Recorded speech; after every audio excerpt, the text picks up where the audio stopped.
नमस्कार दोस्तों, मैं संतोष गारे आप सभी लोगों का स्वागत करता हूं। आज हमारे साथ उर्वशी जोशी मैडम हैं और इन्होंने लगभग उनके जिंदगी में लाइफ इंश्योरेंस बिजनेस करते करते 9 बार एमडीआरटी किया है। बहुत ही अच्छा रिजल्ट्स अचीव किया है। और इस रिजल्ट्स में उन्होंने किस तरीके से अपने आप को डेवलप किया, कौन कौन से ऐसी चीजें जिसकी वजह से उनका ये रिजल्ट्स आया और उनका आने वाले सालों में क्या विजन है, तो मुझे गारंटी है कि आपको इस इंटरव्यू से काफी सारी चीजें सीखने को मिलने वाली है। तो चलिए शुरुआत करते हैं। तो उर्वशी मैडम, सबसे पहले आपका स्वागत है इस इंटरव्यू में। नमस्कार सर। नमस्कार। सबसे पहला सवाल मैं आपको ये पूछना चाहूंगा कि आप थोड़ा सा हमारे व्यूअर्स को बताएं कि आप कहाँ से है, आपने ये बिजनेस कब चालू किया था और आपका ये बिजनेस करने का विचार कैसे मन में आया। नमस्कार, मैं उर्वशी जोशी हूँ। बड़ौदा शहर, गुजरात के बड़ौदा शहर से मैं वर्क कर रही हूँ। मेरी एजेंसी सर 2002 के मार्च महीने में, जब यहाँ गुजरात में दंगे हुए थे, वो हम्म। मार्च महीने में मेरी एजेंसी थी। अच्छा। एक्चुअली सब लोग विजन के साथ काम करना शुरू करते हैं। मैंने जो शुरू किया था ना, तो मुझे पता नहीं था कि भाई मुझे क्या करना है, क्योंकि मेरी जो ब्रांच है वो करियर ब्रांच है और हम्म। उसमें स्टाइपेंड मिलता है। तो सर सिर्फ ऐड थी कि 2500 रुपये स्टाइपेंड मिलेगा। वहां जाके पूछा तो बोले आपको साइन करने आना है और आपको स्टाइपेंड मिलेगा। फिर मैंने आईआरडीए का जो ट्रेनिंग लिया, ये सब किया, तब थोड़ा थोड़ा विजन आया कि मुझे करना क्या है। फिर धीरे धीरे, सबसे पहले तो मेरे पास टू व्हीलर भी नहीं था। तो 9 महीने में जितना काम करते हैं तो हमको टू व्हीलर मिलेगा विदाउट इंटरेस्ट। तो उस लालच में हमने वो काम किया। तो ऐसे करते करते पहले साल में मैंने 116 पॉलिसी वो टाइम पे की थी। ये आप कब की बात कर रहे हैं, 2002 की? 2002 की बात। क्या बात है, और बताइए। हाँ, फिर उसके बाद सर थोड़ा विजन और खुला कि यदि और पैसे की रिक्वायरमेंट, तो शुरू अपना करियर स्टार्ट हुआ, 21 ईयर की मेरी एज थी। तो पैसे की रिक्वायरमेंट तो थी, तो धीरे धीरे ये भी समझने आने लगा कि इससे अच्छा और कोई काम नहीं है। क्योंकि उससे आगे मैंने एक दो जॉब की थी। तो जॉब में क्या है कि 10 से 5 आप काम करते हो और बंद जाते हो, और 5 4 बजते थे तो मुझे ऐसा लगता है कि मैं कब 5 बजे और घर जाऊं। तो मेरे दिमाग में एक तो थी, एक चीज हो गई थी कि मेरे से जॉब नहीं हो पाएगी, हम्म। क्योंकि एक बंधन होता है उसमें। और ये बिजनेस में मुझे सबसे बड़ा है कि हम फ्रीडम में रहते हैं, कि कोई हम्म। जगह पे ऐसा नहीं है कि भाई हमको इतने अवर्स देने ही है कि इस तरह से। तो सबसे बड़ा ये पॉइंट था जिसकी वजह से मैंने काम ये किया। फिर पहले साल, कोई यकीन नहीं करेगा, जब हम शुरू में वो कैशियर की लाइन में खड़े रहते थे प्रीमियम भरने के लिए, तो लोग चेक लेके खड़े रहते थे, कभी कभी उनसे गलतियां होती थी। वो मैं देखती थी ना, और मैं कैश में ही बिजनेस करती थी। तो मुझे ऐसा था कि मैं कभी चेक से बिजनेस ही नहीं करूंगी। उस ओके। लेवल से मैंने काम शुरू किया था। तो कहने का मतलब है कि बेस ही था कि क्या करना है, क्या करना है, कैसे करना है। पर सर, एक तो करियर ब्रांच थी, डेवलपमेंट ऑफिसर कोई थे नहीं। तो खुद ही सीखना था, खुद ही काम करना था। तो करते गए, सीखते गए और करते गए। तो आज 23 साल इस फील्ड में हो गए। 23 साल आपके हो गए इस फील्ड में, और मुझे गारंटी है कि आपने काफी सारे कस्टमर्स को अपने सर्विस दिया होगा और आपके काफी सारे कस्टमर्स होंगे। तो आपके टोटल मिला के कस्टमर्स कितने हैं अभी फिलहाल? सर 1500 फैमिलीज है मेरे। 1500 फैमिलीज को आप सर्व करते हैं। ठीक है। यस। बहुत अच्छी बात है। मैं ये सवाल पूछना चाहूंगा कि ये 22 सालों में मुझे गारंटी है कि पहले के 5 से 6 साल 8 साल ऐसे होंगे कि जब आप सीख रहे थे, और आपने हम्म। बताया कि 9 साल से आप एमडीआरटी कर रहे हैं।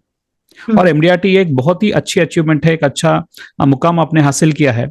तो एमडीआरटी करने से पहले के साल आपके कैसे थे, और जब आपने एक बार एमडीआरटी करना चालू कर दिया उसके बाद आपके काम करने के तरीके में क्या बदलाव आया कि जिसकी वजह से आपका कॉन्फिडेंस इतना बढ़ गया? तो थोड़ा सा मुझे, बिफोर एमडीआरटी आपका काम करने का तरीका कैसे था, और एमडीआरटी करने के बाद पिछले 9 सालों में क्या परिवर्तन आया है, थोड़ा सा वो बताएं। एक्चुअली पहले क्या था कि खुद काम करते थे। न- ऐसा सोचो तो 2010-11 तक खुद ही काम करते थे। यानी सर्विसिंग भी खुद करना और हम्म। नया बिजनेस का काम भी खुद ही करना, यानी प्यून टू प्रेसिडेंट सारा काम हम ही करते थे। तो कोई विजन नहीं था हमारे पास। मैं जब बोर्ड देखती थी कि भाई जेडएम क्लब में इतना पॉलिसी करना है, ये तो हम ऐसा सोचते हैं कि सीएम तक तो हम सोच ही नहीं सकते। और हम्म। हमारी ब्रांच में जो एमडीआरटी एजेंट होते थे, तो हम्म। उनके बारे में सोच के हम ऐसा ही सोचते कि ये कैसे कर लेते हैं। हम्म। विजन ही नहीं दिखता था। पर 2011 के बाद मैंने काफी ट्रेनिंग भी ली, और उसके साथ साथ मेरे में भी कॉन्फिडेंस बढ़ा, और उसके बाद मैंने कभी सर्विसिंग का जो पोर्टफोलियो है वो पूरा स्टाफ को हैंड ओवर कर दिया। ऑफिस एस्टेब्लिश की। इसकी वजह से क्या हुआ कि मेरे पास टाइम बचा, कि जिसकी वजह से मैं लोगों तक ज्यादा से ज्यादा इंश्योरेंस, अभी मेरा म्यूचुअल फंड का भी काम है 10-12 सालों से, तो वो भी जो अवेयरनेस पूरी है वो ज्यादा से ज्यादा लोगों तक अपना टाइम दे पाए। तो उसकी ओके। वजह से कि हम फोकस्ड रहते हैं, और पूरा वर्किंग का जो स्टाइल है वो पूरा चेंज हो गया लास्ट 10 सालों में। ओके। आपके कितने एम्प्लॉयज, आपने बोला कि आपका स्टाफ है अभी, तो थोड़ा सा बताएंगे आपका स्टाफ कितना है अभी? सर मेरे पास 2 एम्प्लॉयज है। एक ओके। फील्ड में लड़का है जो ओके। रिन्यूअल कलेक्शन और वो सब के लिए यहाँ सारी ब्रांचेस का जो भी काम है वो करता है। ओके। और एक स्टाफ में जो लेडी है वो हम्म। बैक ऑफिस पूरा हैंडल करती है। हम्म। यानी रिन्यूअल या कुछ भी जो बैक हम्म। ऑफिस का काम है वो मुझे देखना नहीं पड़ता। सिर्फ 15 दिन या 20 दिन में एक बार मैं नजर कर लेती हूँ कि क्या क्या चल रहा है। ओके। मैं अगला सवाल ये पूछना चाहूंगा कि जैसे आपने एमडीआरटी किया अभी, पिछले साल का आपका एमडीआरटी हो गया, और एमडीआरटी करने में चैलेंजेस तो होते ही है। मुझे गारंटी कि हमारे काफी सारे व्यूवर्स ऐसे होंगे कि जो सालों से इस बिजनेस में है, एमडीआरटी सीओटी टीओटी करना चाहते हैं, लेकिन कभी कभी ऐसे होता है कि बोलते हैं ना कि 80-90% काम हो जाता है, थोड़े क्लियर रह जाता है एंड में। तो हम्म। आप उनको क्या सजेशन देंगे आपके एक्सपीरियंस से कि अगर एमडीआरटी हमें करना है, जैसा अभी 2024 चल रहा है, तो 2025 का 31 दिसंबर से पहले अगर हमको एमडीआरटी पूरा करना है, तो अभी से लेके प्लानिंग में आप क्या इनपुट देना चाहेंगे? कौन कौन से हमने सोच में विचार रखना चाहिए, कैसे काम करने को प्रायोरिटाइज करना चाहिए, जिससे हम कम समय में और जल्द से जल्द एमडीआरटी कर दे? तो ये थोड़ा सा आपको क्या लगता है? एक्चुअली सर मेरा हर साल पहले दिन से ही पता होता है कि मुझे कितना करना है और कितना बाकी है। हम्म। आज भी मुझे हमारा इस साल का 9,85,000 समथिंग जो भी करना है एमडीआरटी का, जो भी इस साल का टारगेट है, तो आज मुझे पता है कि मेरा 9,12,000 बाकी है। यानी अच्छा। मेरा कैलकुलेशन, हाँ मेरा कैलकुलेशन परफेक्ट चलता है उस हिसाब से। तो हम्म। उसमें मुझे क्या है कि पता होता है कि मैं कहाँ पे हूँ। और दूसरा, okay. Never give up. Hmm. Last दिन तक मैं कभी भी ये छोड़ती नहीं हूँ कि मेरा नहीं होगा। हम्म। शायद दूसरों को लगेगा कि इतना सारा बाकी है तो नहीं होगा, या पर मुझे कभी ऐसा नहीं लगता कि मेरा नहीं होगा। अच्छा, तो आपको मुझे पहले सब से ही कुछ मतलब पता है। कॉन्फिडेंस है कि एमडीआरटी तो करना ही है, और आप उसको हाँ। ट्रैक भी करते हैं कि अभी तक कितना हो गया, कितना बचा है, तो फोकस आपका पूरा रहता है। ठीक है। बहुत ही अच्छा लगा। मैं आपके बात करने के तरीके से थोड़ा सा ये समझ पा रहा हूँ कि आपने हमारा 5 दिन का वैल्यू मार्केटिंग वर्कशॉप अटेंड किया, जिसके माध्यम से आपने वीडियो कैसे बनाना है, सोशल मीडिया में अपने आप को प्रमोट कैसे करना है, और सोशल मीडिया प्रेजेंस कैसे क्रिएट करना है, कस्टमर के दिमाग में अपना परसेप्शन कैसे बिल्ड करना है। तो मुझे याद है आज भी आपका जो पहला वीडियो था, काफी अच्छे से आपने उसको प्रमोट किया, काफी व्यूज आए। तो मैं ये जानना चाहता हूं कि आपके इस 22 साल के जर्नी में पिछले 6 महीने में या पिछले 3-4 महीने में आपने जो वीडियो मार्केटिंग सीखा, वैल्यू मार्केटिंग सीखा, वैल्यू मार्केटिंग यानी कि मार्केटिंग करने से पहले कैसे हम कस्टमर की जिंदगी में वैल्यू ऐड कर सकते हैं, तो ये कैसे आपके बिजनेस को सपोर्ट किया, कैसे आपके बिजनेस को थोड़ा सा परिवर्तन आया, और ये जर्नी आपको कैसे लग रहा है? हम चाहते हैं कि इंश्योरेंस एडवाइजर ने फिजिकल बिजनेस तो करना ही चाहिए, लेकिन कम से कम 50% बिजनेस उसने डिजिटल करना चाहिए, घर बैठे करना चाहिए, हो सके तो आगे जाके अपने बिजनेस को प्रमोट करना चाहिए ऑनलाइन भी। तो इसको आप कैसे देखते हैं फ्यूचर के हिसाब से? एक्चुअली सर पहले कभी ये सब कुछ सोचा नहीं था। हम्म। मैंने ट्रेनिंग सारी ली है। मैं वलसाड़, अहमदाबाद, बॉम्बे, बड़ौदा में बहुत कम ट्रेनिंग ली है। ज्यादा हम्म। दूसरे शहर में जाके ही ट्रेनिंग ली है।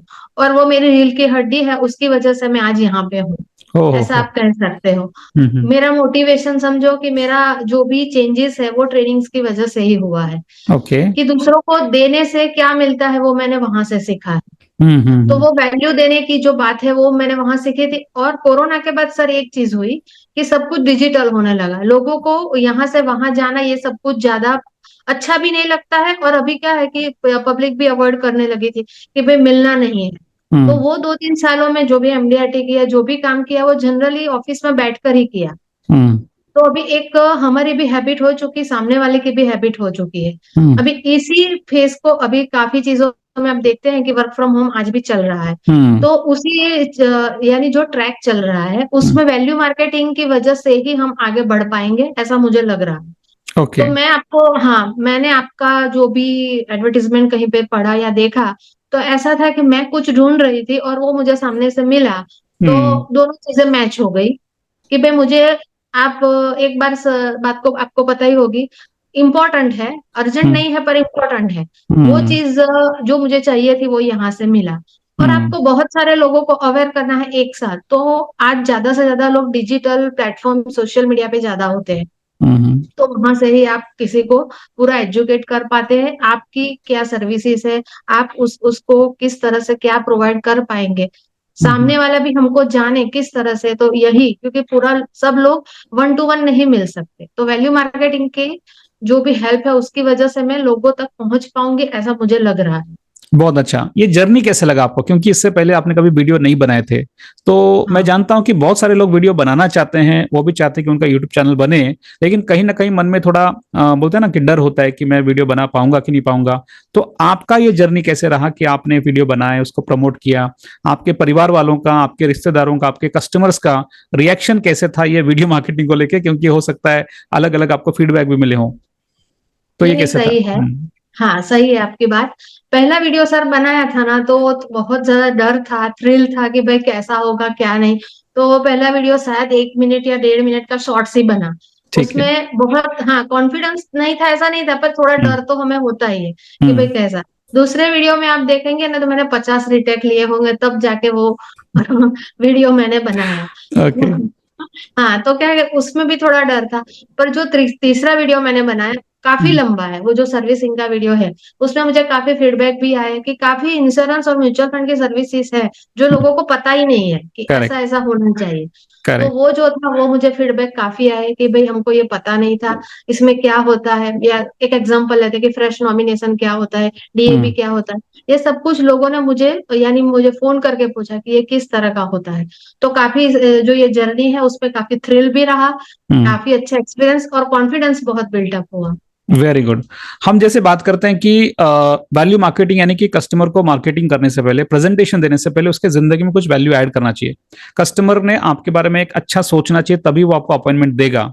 तो ये वीडियो मार्केटिंग की जर्नी में जहां तक हम बात करते हैं कि कस्टमर से एक्चुअली प्रेजेंटेशन देने से पहले अगर कस्टमर आपका वीडियो देख लेता है, और आपके बारे में जैसे आपने बोला कि वो वीडियो सर्विसिंग का वीडियो देखने के बाद उन्होंने बोला कि हमको पता ही नहीं था डीएबी के बारे में, फ्रेश नॉमिनेशन के बारे में, तो और कस्टमर ने आपको फोन भी किए वीडियो देखने के बाद, तो आज तक का अनुभव यह रहा है लाइफ इंश्योरेंस इंडस्ट्री में कि हम कस्टमर को पॉलिसी बेचने से पहले अपॉइंटमेंट लेने के लिए फोन करते हैं। जब हम फोन करते हैं तो बहुत बार कस्टमर उसे रिजेक्ट कर देते हैं, अवॉइड करते हैं, या फिर बोलते हैं ना कि उतना अच्छा रिस्पॉन्स नहीं मिलता है इनिशियली जब हम कॉल करते हैं। और आपने ये एक्सपीरियंस किया कि आपका वीडियो देख के कस्टमर सामने से फोन कर रहे हैं, तो ये एक अलग परिवर्तन आपने फील किया। तो ये कैसे लगा आपको, मतलब इट्स लाइक डिफरेंट कि हम कस्टमर को कॉल करने के बजाय कस्टमर ही हमें फोन कर रहे हैं और हमारा अप्रिशिएशन भी कर रहे हैं, तो ये कैसे लगता है आपको? नहीं, यानी कभी सोचा नहीं कि भाई ऐसा हो सकता है। राइट। फाइनेंशियल प्लानिंग का नॉलेज काफी है, पर कोई सामने से वो लेना चाहता है, वो हम्म। पहली बार हुआ। ओके। क्योंकि हमेशा हम देना देना देना ही सीखा है, पर करेक्ट। किसी ने लेना है, हाँ, वो जो चीज है वो पहली बार यहाँ पे आई है। ओके। ओके। जैसे हम बताते हैं कि लॉन्ग टर्म में आने वाले 5 साल में भारत जो है ऑलरेडी दुनिया में 5वें स्थान पे है जीडीपी के मामले में, हो सकता है 5 से 6 साल में हम तीसरे स्थान पे चले जाइए। एक ट्रांसफॉर्मेशन है। आज भी भारत की 75% से ज्यादा जो पॉपुलेशन है वो फाइनेंशियल इलिटरेट है। तो एक फाइनेंशियल एडवाइजर, एक इंश्योरेंस एडवाइजर का जो रोल होता है कि भारत के लोगों को इंश्योरेंस इन्वेस्टमेंट के बारे में अवेयर करना, उनको ये सब बताना और उनका फाइनेंशियल प्लानिंग करना, ये जिम्मेदारी जो आपके ऊपर है, ये जिम्मेदारी को पूरा करते करते अपने सपनों को भी पूरा करना है। आपके भी परिवार के सपने होंगे। तो ये आगे के 5 साल या 10 साल के जर्नी में आपको क्या लगता है कि ये जो कल्चर है जिसके अंदर आप अपना प्रेजेंस को बढ़ा के, सोशल मीडिया प्रेजेंस को बढ़ा के, जूम मीटिंग के माध्यम से, डिजिटल मार्केटिंग के माध्यम से अपने बिजनेस को प्रमोट करे वन टू मेनी, जैसे हम फिजिकल काम करते हैं तो एक समय में एक कस्टमर को बात करते हैं, आपका वीडियो एक समय में 50, 500, 1000 लोग भी देख सकते हैं। आप जूम मीटिंग के माध्यम से एक समय में 20, 50, 100 लोगों को प्रेजेंटेशन दे सकते हैं। तो मैं समझ रहा हूं कि आप ऑलरेडी इस जर्नी को एंजॉय कर रहे हैं, लेकिन आने वाले 5 साल में, 10 साल में आप इस इंडस्ट्री को, इस काम करने के तरीके को या अपने बिजनेस में क्या चेंजेस देखना चाहती हैं, जिससे आपको लगेगा कि आपका एक बिजनेस जो अभी फिलहाल ऑलरेडी काफी अच्छा है वो और बढ़ जाए? इसके बारे में आपकी क्या सोच है? एक्चुअली सर, ये वैल्यू मार्केटिंग और ये जूम मीटिंग, ये सब कुछ जो हमने डिस्कस किया, इसके बाद मुझे ऐसा, सबसे पहले तो ये है कि जो अभी ये साल है 2024, इसमें मुझे 1000 पीपल को, जो मैं, या ऐसा सोचे कि वन टू वन नहीं मिल पाऊंगी, तो हम्म। उनको मैं अवेयर कर पाऊं जूम मीटिंग से, सबसे पहला मेरा गोल ये है। यदि उसमें मैं सक्सेस हुई तो वो दूसरे साल डबल डबल डबल होता जाएगा, और ओके। मेरा भी कॉन्फिडेंस बढ़ेगा और लोगों को भी अवेयर हम कर पाएंगे। अच्छा। क्योंकि अल्टीमेटली ये है कि जब हमारे यहाँ पर आपने बोला कि 70% पीपल्स फाइनेंशियल प्लानिंग के लिए अवेयर नहीं है, यदि हम्म। उनकी अवेयरनेस बढ़ेगी, उनको समझ में आएगा कि भाई रियल में क्या करना है, हम्म। तो वो चीज जब समझ जाएंगे तो ऑटोमेटिक जो रिजल्ट है वो तो हम्म। आने ही है। जो हम्म। हमारे ड्रीम्स है, हमारी इनकम है, वो सब चीजें क्या है कि वो बाय प्रोडक्ट आ जाएगी। पहले हम्म। लोगों में अवेयरनेस एक बार आ जाए, उसके साथ ही ये सब कुछ जुड़ा हुआ है। वेरी गुड, बहुत अच्छा। तो आप इस साल में 1,000 से ज्यादा परिवारों को फाइनेंशियल लिटरेट करना चाहती हैं, और ये 1,000 लोगों को फाइनेंशियल लिटरेट करना, ये फिजिकल के बजाय डिजिटली आपको लगता है आसान हो सकता है? यस डेफिनेटली सर, आसान हो क्योंकि सकता है। डिजिटली हो सकता है। क्योंकि ओके। आप देखेंगे लास्ट ईयर अभी तक मेरी 13 पॉलिसीज ही हुई है। ओके। 30 पॉलिसी, तो आप हाँ। रेशियो गिनिए तो 10, यानी 10 महीने हो गए, तो हाँ। महीने की 3 पॉलिसी भी आप गिन सकते हो कि इतनी ही राइट। हुई है। हाँ। तो पर्सन टू पर्सन लोगों को मिलना और समझाना इतना पॉसिबल नहीं है। और करेक्ट। दूसरा मैं आपको बताऊं कि एज ए लेडी हम ऑफिस संभालते हैं, घर भी संभालते हैं। मेरा हम्म। लड़का 9th में, अभी 10th में आएगा, तो उसको सब कुछ, यानी 10th का साल है, तो मेरा थोड़ा फोकस उस पे भी जाएगा। तो करेक्ट। डिजिटल मैं लोगों तक पहुंच पाऊंगी, और ये वैल्यू मार्केटिंग की वजह से ही पॉसिबल हो सकेगा। बहुत अच्छा। एक ऐसा सवाल है जो काफी सारे लोग जो इंश्योरेंस इंडस्ट्री में काम कर रहे हैं, जैसे लाइफ इंश्योरेंस कॉर्पोरेशन में LIC में 14 लाख से ज्यादा अभी करता है। और बहुत बार ऐसे होता है ना कि ये इंडस्ट्री में थोड़ा चैलेंजेस ज्यादा है। जैसे हम कस्टमर को जाके प्लान समझाते हैं, समझाने के बाद काफी बार कस्टमर कहते हैं हम आपको सोच कर बताएंगे, और कभी कभी 10 दिन हो जाते हैं, पॉलिसी एक रिजल्ट नहीं मिलता है, 15 दिन हो जाते हैं, 15-20 दिन हो जाते हैं, हम काम तो कर रहे हैं लेकिन रिजल्ट कभी कभी थोड़ा डिले हो जाता है ना? तो आपके जिंदगी में ये 20 साल के एक्सपीरियंस में ऐसा कभी ना कभी डेफिनेटली हुआ होगा कि कुछ दिनों तक आपको उसका रिजल्ट नहीं मिला, और थोड़ा सा अंदर से फिर ना थोड़ा सा नेगेटिविटी आने लगता है कि अरे मैं काम तो कर रहा हूँ, रिजल्ट उतना नहीं आ रहा है। तो ऐसे फेज में एक इंसान थोड़ा सा काम करने के लेके स्लो हो जाता है। तो ये जो हमारे पार्टिसिपेंट्स है, या फिर ये जो एज ए लोग है लाइफ इंश्योरेंस में, कि जो बिजनेस कर रहे हैं लेकिन कभी कभी थोड़ा चैलेंजेस बढ़ जाता है, रिजल्ट्स लेट आते हैं, डिले होता है, कस्टमर कभी कभी बार बार बोलते हैं हम सोच कर बताएंगे, तो ऐसे पीरियड में आप अपने आप को कैसे पॉजिटिव रखते हैं, और ऐसे सिचुएशन में आपको क्या लगता है कि कैसे आपने आपको हैंडल किया? एक्चुअली सर, देखा जाए तो हर एक की लाइफ में चैलेंजेस तो आते ही है। करेक्ट। और मेरा रेशियो तो आप देखो तो महीने की 3 पॉलिसी है, तो वैसे देखा जाए तो मेरा आप कैलकुलेट करोगे तो 10 दिन में एक पॉलिसी आती है। अच्छा। सिंपल सी बात है। पर हम्म। मेरा क्या है कि मेरा पूरा जो भी फोकस है ना, कि भाई मैं जो भी वर्किंग करती हूँ तो मेरा ध्यान उसमें रहता है कि मैं ज्यादा से ज्यादा लोगों को कौन सी चीज बता पाऊं, तो जिसकी वजह से उनमें ये चीज आए कि भाई हाँ ये चीज आई है। मानो फॉर एग्जाम्पल, जीवन उत्सव प्लान हमारा LIC का लॉन्च हुआ था, तो हम्म। ज्यादा से ज्यादा मैंने सबसे पहले ये कि ये एज ग्रुप है, हम्म। तो इसमें ये एक्टिविटी करनी चाहिए, जो अलग अलग एक्टिविटी, यानी एक्टिविटी पे फोकस रहता है मेरा। मैं ये नहीं कि रिजल्ट क्या आएगा वो, क्योंकि हम्म। ह्यूमन बीइंग है, कभी कभी पूरा महीना भी निकल जाता है, एंड तक रिजल्ट ना आए, ऐसा भी होता है। पर हम्म। अभी ऐसा है कि 22 साल हो गए हैं, तो धीरे धीरे वो जो भी ट्रेंड चल रहा है उसके साथ हम भी लाइजन में आ गए हैं कि ऐसा होता है। हम्म। ऐसा नहीं है, हमारा हर इंसान में हर टाइम पे फेलियर आता ही है।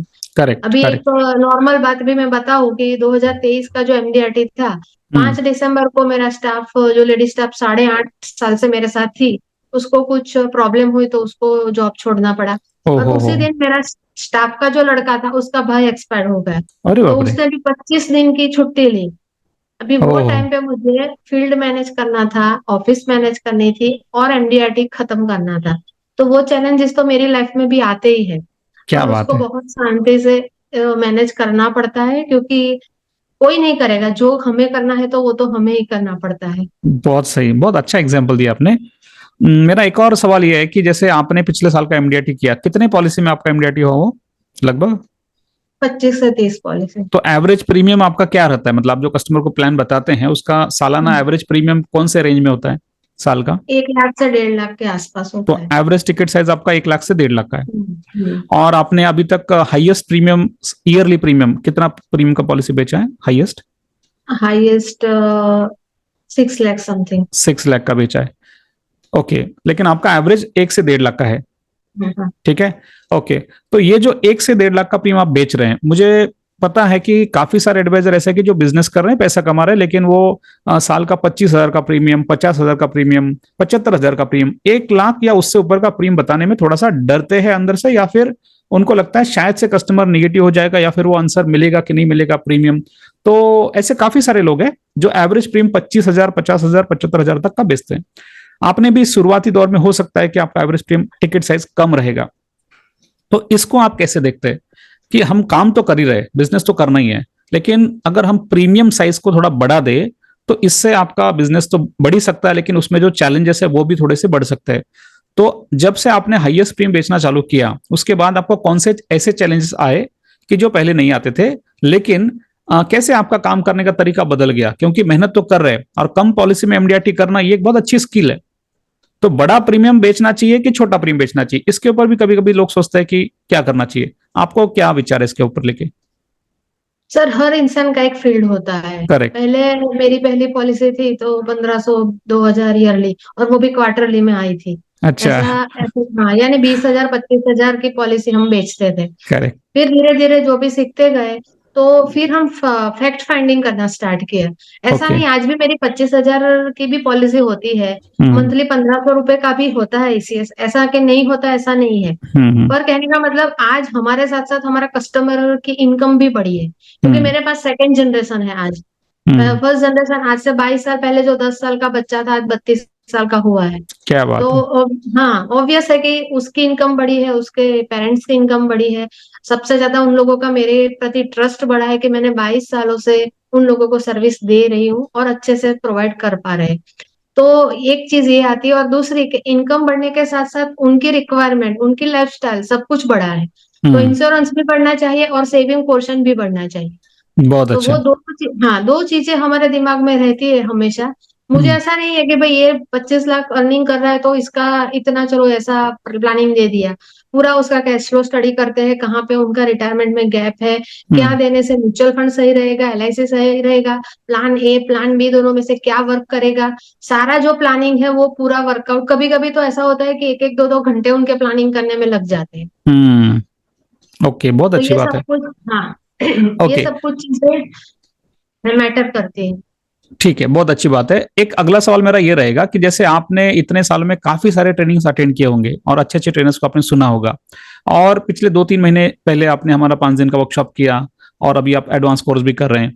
मेरा सवाल ये है कि as a trainer, as a आपने अभी हमारा ट्रेनिंग करने का तरीका देखा, फिर आपको सपोर्ट करने का तरीका, हमारे कुछ कोचेस होते हैं जो आपको सपोर्ट करते हैं हैंड होल्डिंग के लिए, ये ट्रेनिंग कंपनी चलाने का या फिर इसको आपको कंडक्ट करने का एक अलग तरीका, वैल्यू मार्केटिंग का सपोर्ट करने का, तो आप क्या डिफरेंशिएट फील कर रहे हैं, यानी कि हमारी ट्रेनिंग में या फिर इस प्रकार के प्रोग्राम में ऐसे कौन सी चीजें जो आपको अच्छी लगती है, या डिफरेंशिएट आपको लगता है कि this is a differentiating factor जो आपने महसूस किया, ऐसा क्या लगता है आपको?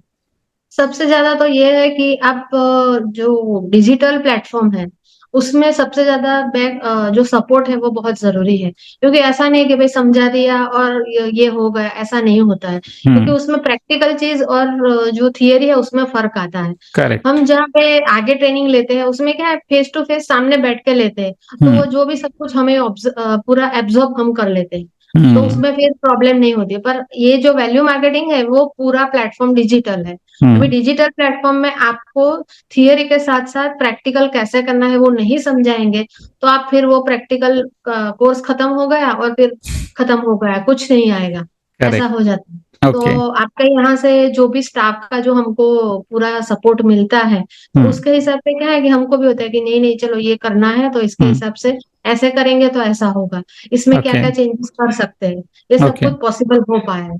बहुत अच्छा। एक अलग सवाल पूछता हूँ, अभी जैसे ये फरवरी महीने चल रहा है, अगला महीना मार्च का महीना है, 8 मार्च को वुमेन्स डे होता है, और मैं तो आपके अंदर बहुत ही अच्छा एक देख पा रहा हूँ कि एज अ वुमन आप 22 साल से काम कर रही हैं, आपका बेटा 9वीं कक्षा में है, आप उसको भी सपोर्ट कर रही हैं, और जैसे आपने दिसंबर का बताया कि एक ही दिन आपके दोनों एम्प्लॉय मतलब आपको सिस्टम में नहीं थे, तो आपने कैसे उसको ओवरटेक किया, आपके परिवार वाले भी आपको सपोर्ट कर रहे होंगे, और ये जर्नी में आप अपने आप को भी ट्रांसफॉर्म कर पाई। मुझे लगता है 20 साल पहले के उर्वशी मैडम और आज के उर्वशी मैडम में काफी फर्क है ना?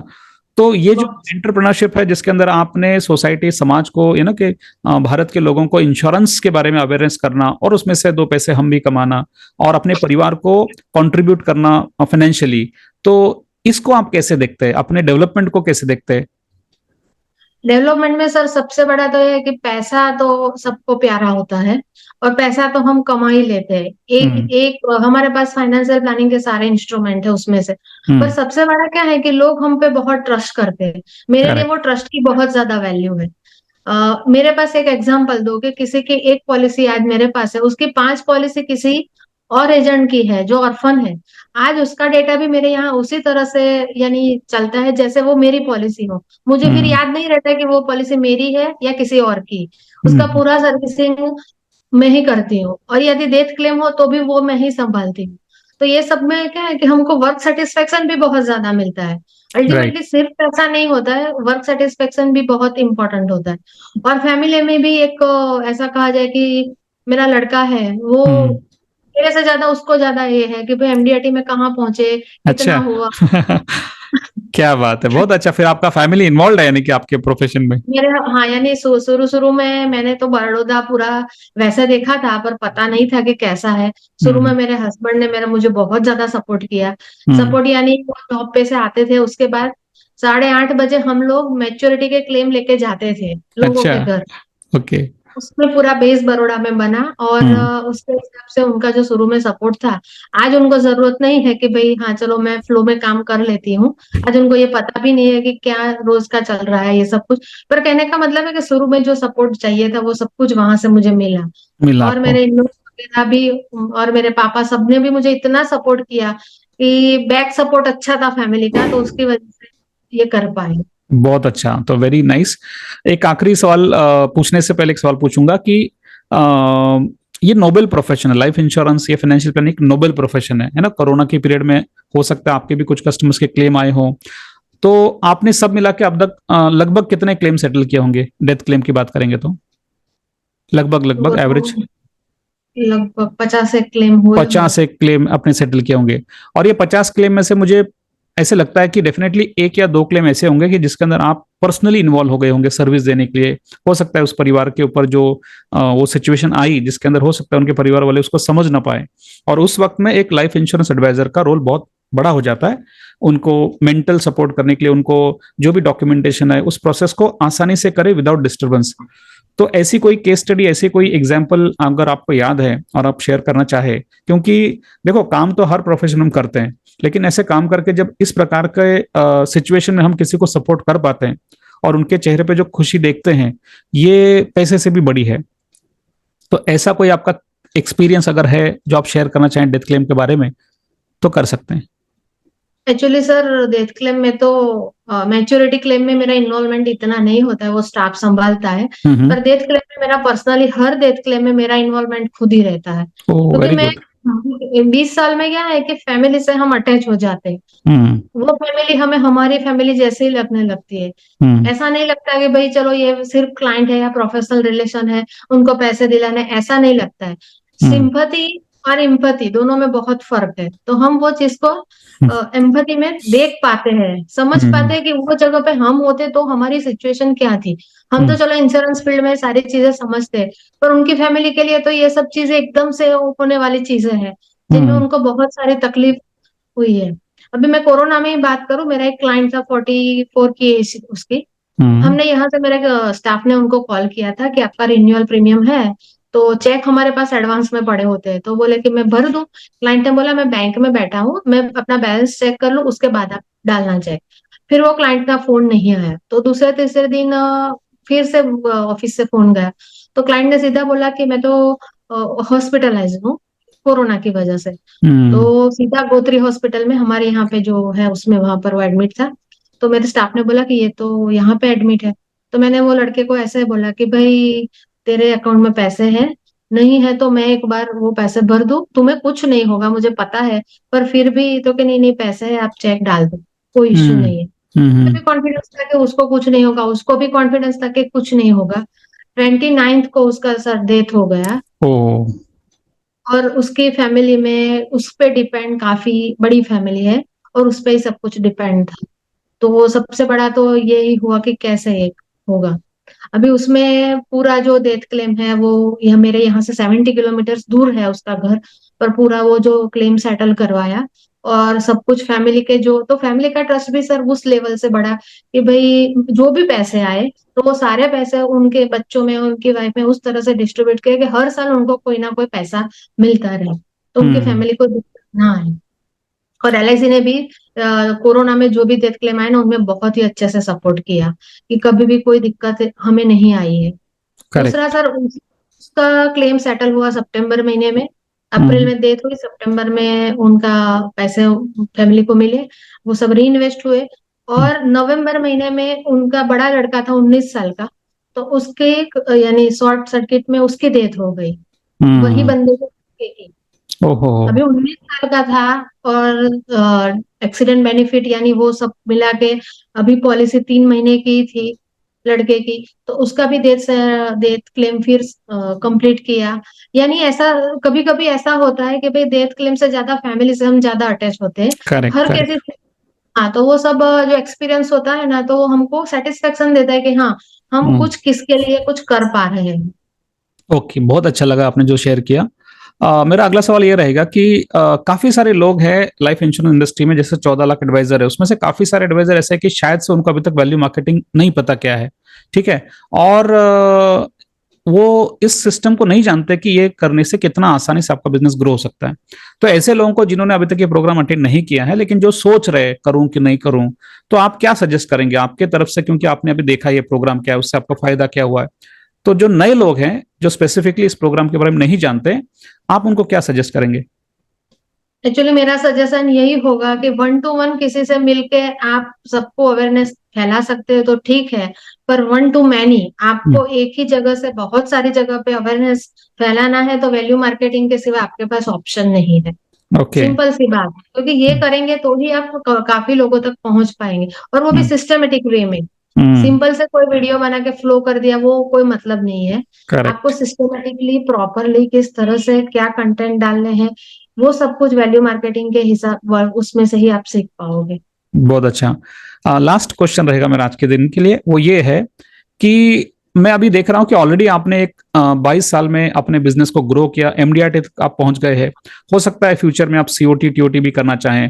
हो सकता है आज से 10 साल के बाद आपके पास जो टीम है काम कर रही स्टाफ, वो 2 के बजाय 5 10 बड़ा हो जाए। हो सकता है आप इस इंडस्ट्री में अभी जैसे आपके 1500 कस्टमर है, तो आज से 10 साल के बाद आप इसको मल्टीप्लाई करना चाहेंगे, एक्सपोनेंशियली ग्रो करना चाहेंगे। हो सकता है 10,000 5,000 या उससे भी ज्यादा। तो आज से 10 साल के बाद आप अपने आप को कैसे देखते हैं इस बिजनेस में। 10 साल के बाद सर, मेरी अभी 45 एज है। ओके। अभी 15 साल काम करना है। तो अच्छा। अगले 10 साल ऐसा काम करना है कि यहाँ से हम्म। डबल तक पहुंच जाए। अच्छा। क्योंकि हाँ, मेरा जनरली क्या है, मैं बैलेंसिंग लाइफ में मानती हूँ, बिलीव करती हूँ कि हमारी फैमिली, हमारा ऑफिस और वो सब कुछ स्टेबल रहे। ऐसा करेक्ट। नहीं कि कोई, हाँ, एक ही चीज के पीछे। और हम्म। एज ए लेडीज कभी कभी काफी चैलेंजेस आती है कि कोई हम्म। बीमार पड़ गया, ये हुआ, हमें कुछ हुआ, ये सब कुछ। तो उसके हम्म। साथ साथ चल चल के उतना है, 10 साल पहले मैं जहाँ थी वहां से आज मैं डबल पे हूँ, तो आज से 10 साल के बाद मैं और डबल डबल पे पे रहेंगे। हूँ। अच्छा, स्पेसिफिकली महिलाओं के लिए क्या सजेशन देना चाहेंगी, क्योंकि महिलाएं भी इस बिजनेस में आती हैं, और जैसे आप खुद फेस कर रही हैं कि फैमिली भी पकड़ना है ना, संभालना है, बिजनेस को भी फोकस करना है, कस्टमर के सर्विस को देना है। और कभी कभी तो महिलाओं के लिए आप एक आखिरी टिप क्या देना चाहेंगे कि जो महिला ये बिजनेस में आती हैं उनको इसमें सक्सेस के लिए कैसे चैलेंजेस को ओवरकम करना चाहिए। चैलेंजेस सबसे पहले जो महिलाओं के लिए आते हैं वो घर का काम होता है। अच्छा। तो ये, हाँ, तो सबसे पहले मुझे किसी का अच्छा नहीं लगता, मैं खुद ही करूंगी सब। एक तो ये जो फिलोसॉफी है उसमें से उनको निकलना पड़ेगा, हम्म। क्योंकि इसमें से नहीं निकलेंगे तो आप काम नहीं कर पाओगे। हम्म। मेरे यहाँ पे पूरा वर्क है, वो पूरा सिस्टमेटिक है, कुक से लेके मेड तक सब कुछ वेल ऑर्गेनाइज है। हम्म। दिक्कतें उसमें भी आती है, कभी वो लोग नहीं आते तो जो और महिलाएं हैं वैसे ही दिक्कतें मुझे भी आती है। मुझे भी सब कुछ करना पड़ता है, ऐसा नहीं कि नहीं करना पड़ता है। पर हम्म। उसमें फिर उलझ के रह जाना वो कोई बात नहीं है कि भाई मेरा हम्म। ये प्रॉब्लम है तो मैं उसमें उलझू। उसमें से हम कैसे रास्ता निकालें, ये हम्म। सबसे ज्यादा इम्पोर्टेंट है। और दूसरी चीज है कि हमारा हर एडवाइजर के लिए, नॉट फॉर ओनली वुमेन, पर हमारा ईगो, हमारा ईगो हम यदि ईगो को सेटिस्फाइड करेंगे ना तो हम हम्म। काम नहीं कर पाएंगे। सामने अच्छा। वाला कोई कॉल नहीं हमारा उठाता है, जरूरी नहीं है कि वो कोई ऐसे ही हमको इग्नोर कर रहा है, वो अपना बिजनेस कर रहा है, तो वो उसका पूरा इन्वॉल्वमेंट उसमें ही होगा, तो ठीक है, नहीं उठाया, क्या हम्म। फर्क पड़ता है। तो हम्म। ये जो हमारी लाइफ की फिलोसॉफी है ना, ये हमको चेंज करनी पड़ती है, तो हम्म। ही हम कोई काम कर पाते हैं। ओके। तो बहुत अच्छा लगा उर्वशी जी आपसे बात करके, और मुझे गारंटी है कि इस इंटरव्यू से हमारे पार्टिसिपेंट भी काफी लाभान्वित होंगे। और जिस तरीके से आपने बताया कि 22 साल पहले आपने प्रोग्राम को या बिजनेस को स्टार्ट किया, धीरे धीरे करते करते 1500 रुपए की पॉलिसी से लेकर आज आप 1.5 लाख तक का ईयरली प्रीमियम बेच रहे हैं, और 9 बार आप कंसिस्टेंटली एमडीआरटी कर चुके हैं। आने वाले 10 साल में अपने बिजनेस को और डबल करना चाहती हैं अपने परिवार को संभाल के। तो एक बहुत ही अच्छा विचार आपने बताया कि लाइफ बैलेंस होना चाहिए, और आप अपने बिजनेस को बैलेंस करने के लिए इस डिजिटल प्लेटफॉर्म को भी इस्तेमाल करना चाहती हैं, जिससे फिजिकल वर्क थोड़ा कम हो जाए, डिजिटल वर्क बढ़े। तो इस बहुत अच्छे डिस्कशन के साथ मैं आपका धन्यवाद देता हूं, आपने अपना समय दिया उसके लिए। Once again thank you. Thank you so much sir. Thank you. Thank you.